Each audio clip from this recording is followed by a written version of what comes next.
One of the reasons students study the Science Extended degree is because they don't have the correct qualifications as in science-based UCAS points.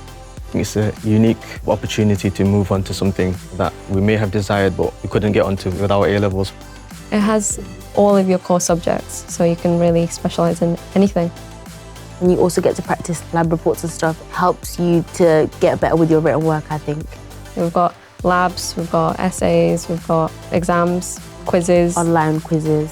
I think Science Extended degree does equip you with enough knowledge to move on to courses such as pharmacy or optometry, biomedical science. I think it's a sort of good foundation level to begin with. It may be that a student starts the Science Extended degree wanting to study a particular course. However, they've got all year to think about it.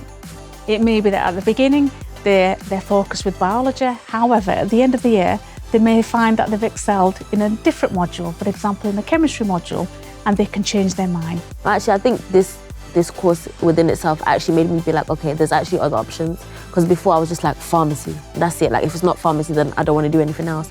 But then actually being on the course, it gives you enough time to really think about what you want to do. Why don't you come and visit the University of Huddersfield and attend one of our open days? Great opportunity for you to have a look at the facilities, speak to staff, speak to student ambassadors. Why not?